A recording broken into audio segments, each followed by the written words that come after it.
Greetings, friends of liberty. I did want to mention that friends in the Admiralty and at court have relayed to me in great privacy that a certain William Tate, an Irishman, long known for helping the French in their varied endeavors in America, has recently returned to revolutionary France, and may be forming a division of La Légion Noire, the Black Legion, to attack England in the near future. Indeed, my next mission may involve ascertaining Tate's progress. We fear that he may lead an invasion of sorts somewhere in 1796 or later. But enough of 18th century Tates. Let us focus instead on a Tate from your 21st century in North America, Miss Kristin Tate. In her delightful but troubling book, The Liberal Invasion of Red State America, our author, previously of How Do I Tax Thee?, A Field Guide to the Great American Ripoff, and Government Gone Wild, How D.C. Politicians Are Taking You for a Ride, examines the interesting but now well-known phenomenon of 21st century liberals disgusted with the damage that their own state politicians have done, packing up with all their belongings and moving to red states, whereupon, after settling down there, they vote for the self-same policies that prompted them to hightail it out of California, Illinois, Massachusetts, Oregon, and New York in the first place. Miss Tate starts directly with her own experiences in The Rotten Apple, otherwise known as Gotham and Gomorrah. She says, "Was I the only one at my spinning class in Manhattan fed up with paying $120 every month to belong to a gym with clean showers, $3,000 rent every month for an apartment without cockroaches, and $7 every morning for a cup of coffee?" In addition, the litany proceeds to the fact that the subway now costs $6 for a round-trip fare. Number 2, landlords charge an arm and a leg for utilities. Number 3, New York City schools were the most expensive in the nation in 2020 at $26,500 per student. And New York State, among states, also number 1 in average spending per student at around $22,000, whilst their 8th grade math and reading performances in 2015 were 31st out of 50. And so what's the response of a rational being, such as Miss Tate? Number 1, a collective run for the exit, with the state population dropping by 1 million from 2010 to 2018, and businesses as well leaving, given the numerous regulations and the high minimum wage, which crush their productivity. And we might say, as New York City goes, so go others, such as the Windy City, the Motor City, and the City of Angels. All of this, as is now well known, results in the mass exodus from liberal jurisdictions, with the U-Haul fare from LA to Texas being $2,500, but Texas to LA, $1,200. Which are the top 4 states that people move to? The Sunshine State, the Lone Star State, the Tar Heel, and Palmetto State. What are the top 4 they flee? As mentioned, the formerly Golden State, with a 13% state income tax, and number 2, the Fallen Empire State, with 12.5% in local and state taxes. The Quaker State is at number 3, and Massachusetts at number 4. As Kristin notes, however, one good thing about states is that they don't have a Federal Reserve like Uncle Sam, so they have to raise money the old-fashioned way by taxes instead of covertly by starting the printing presses. And unlike the case of Uncle Sam, where there is nowhere else to go, this results in massive outflows of residents and businesses, with, for example, 45% of Connecticut's top 100 taxpayers leaving just in the years 2015 and 2016. 45% of top 100 in 2 years. Does it matter how you treat your Andrew Carnegies and Bill Gateses?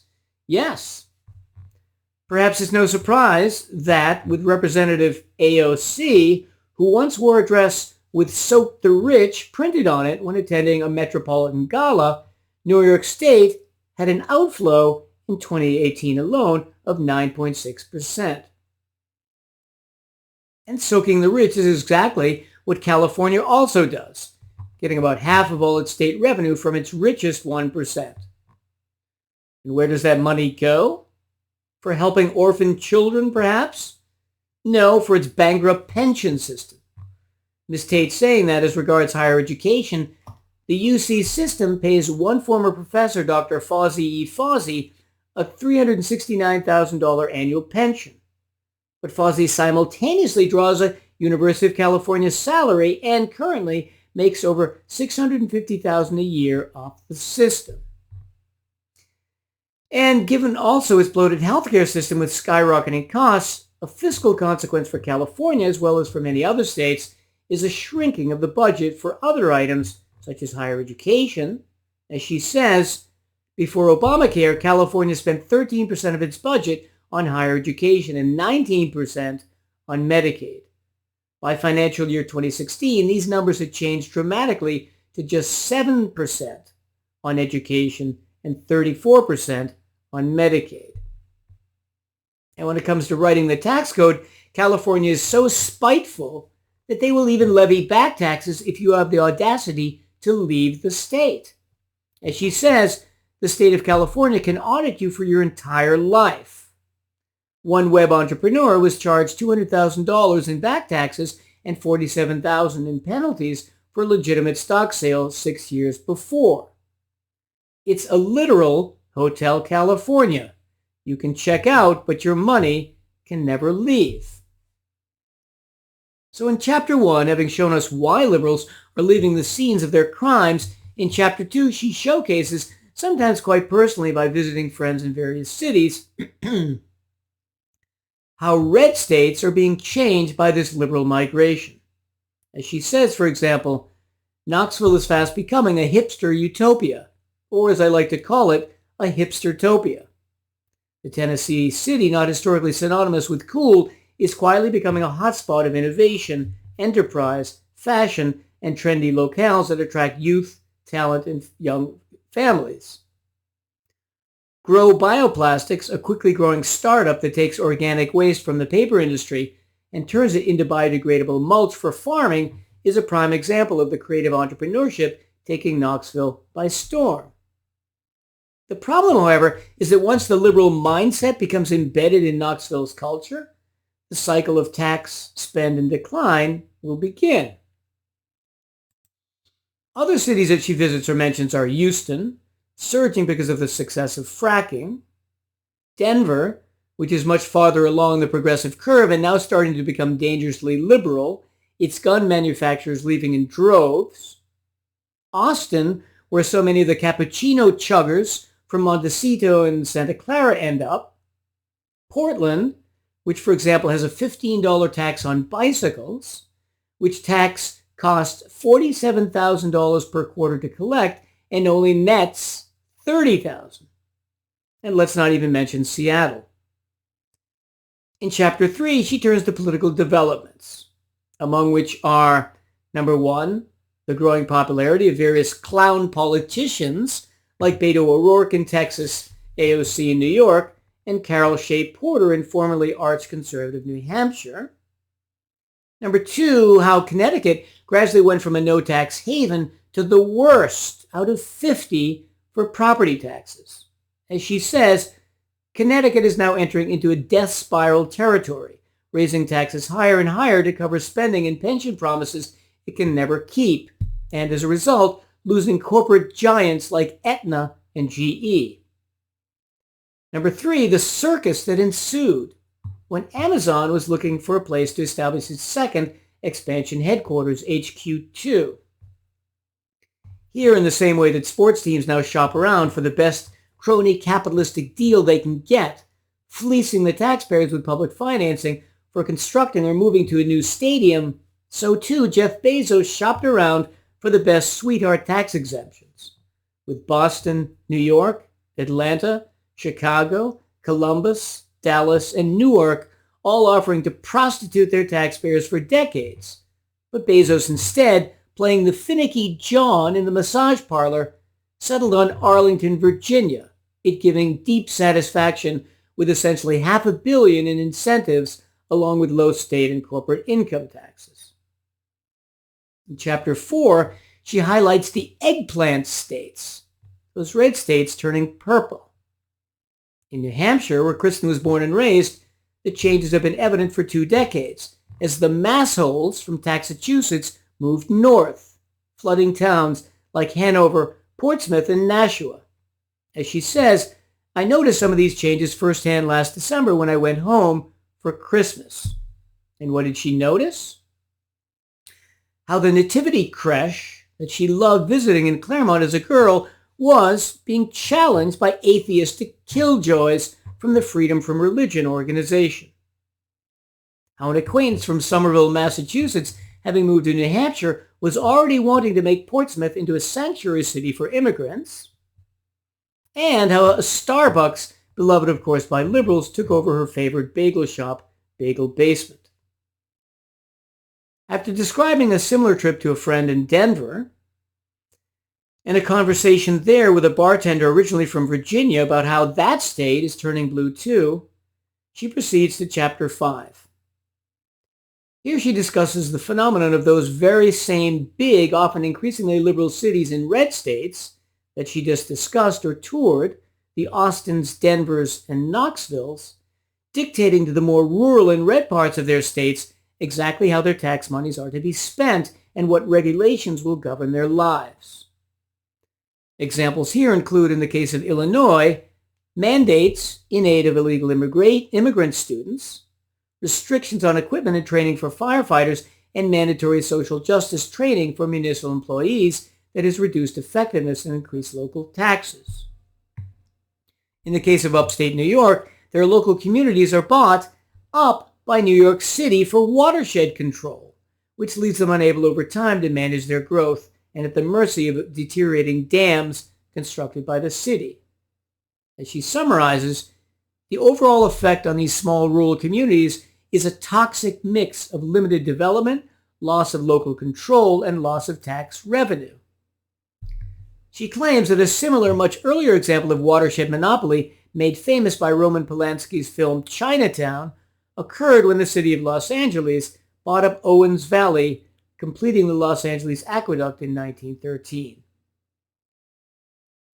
Leaving these sometimes devastated rural counties, she turns in Chapter 6 to the belly of the beast itself, Washington, D.C. Here she visits my dear old cousin Miriam to get a first-hand tour and discussion of the nation's capital, its suburbs and wealth booming because of the huge increase in the size and scope of the federal government in the 21st century. It's not surprising that the city with northern charm and southern efficiency has never, since it got the vote in 1961, voted for a Republican president. Why ever threaten that flood of cash collected from around the country that funds the city's lifestyle and self-importance? Kristin, being the natural libertarian, gives us pages of typical examples of D.C. waste, as with a bureaucrat caught watching hours of Pornhub videos daily, who, because of the great difficulty in firing public sector employees, still drew a salary almost 2 years after his self-abuse came to light. In Chapters 7 and 8, she describes the understandable popularity for anyone promising to fight the swamp, such as former President Donald Trump, who famously said, "In reality, they're not after me, they're after you. I'm just in the way." Rural America, with 97% of America's landmass but only 19.3% of its population, understandably voted largely for Trump, especially after Obama, as a typical liberal hating cost-effective energy, had deliberately destroyed the productive American coal industry. The country has become so polarized on the internet and in the real world that nowadays trying to find a true conservative in Manhattan is like trying to find Bigfoot in the Rocky Mountains. In Chapter 9, having finished visiting her friends and relatives in various cities, she engages in an interesting speculative exercise, letting us see, through her crystal ball, a glimpse at what the country might look like in 10 years. She spies President Kamala Harris in 2028, who expands the Supreme Court by 3 seats, adding 3 liberal justices, while also using a mandatory retirement age of 70 to eliminate 4 conservative justices. She spies President Harris's administration bailing out bankrupt blue states. She sees herself visiting her cousin in D.C. again, noticing how prosperous it and its suburbs are. And Nancy Pelosi is still Speaker at 89. I think the crystal ball was a little murky there. In her final, Chapter 10, she says, "I know what you must be doing by now. 9 chapters in, you're reaching for the bourbon." She responds by giving us some hopeful scenarios. Number 1, if the Democratic policies fail, as they will, there can easily appear, as Reagan did after Carter, a prominent Republican who will have widespread public backing. Number 2, the same can happen at the state level with the example of former Mass Republican Scott Brown.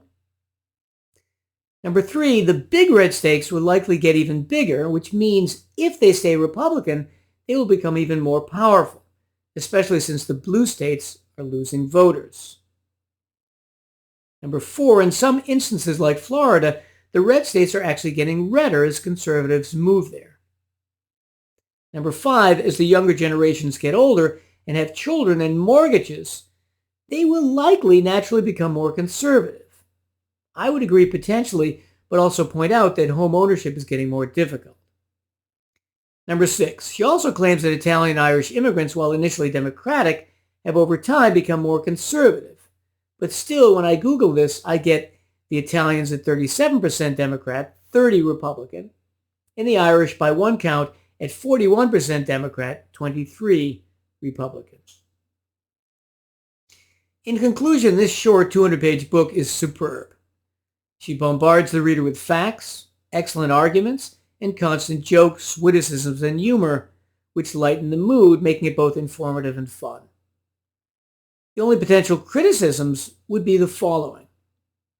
While she's totally focused on demographic and political factors in understanding the changing fortunes of Democrats and Republicans, she ignores the whole effect of the liberal public educational system and its ability over time, in my view, to seriously change political attitudes from the center and right to the left. I've devoted many videos to this, the series, for example, on the actual cause of political correctness being some, as well as the video review of John Lott and Larry Kenney's How Dramatically Did Women's Suffrage Change the Size and Scope of Government, starting at the 5:20 timestamp. The difficult question is how strong comparatively these two forces are, the immediate ones she's talking about and the long-term institutional ones I'm talking about. She also makes arguments at times about immigration and manufacturing that a classical liberal or libertarian would likely disagree with. In addition, the brilliant economist Gary Leibkap would disagree with her statement that the Dust Bowl was a natural disaster, he having documented that it was actually caused by the acreage restrictions of the Homestead Act. And he would also disagree that the Owens Valley irrigation results were as bad as she concluded, he having written a book otherwise. Despite these minor criticisms, I would give this book an A-. On that note, being very happy that Doctor Who lets me use the TARDIS to return to the freedom-loving England of the 18th century whenever I desire, I bid you well and remain the Scarlet Pimpernel.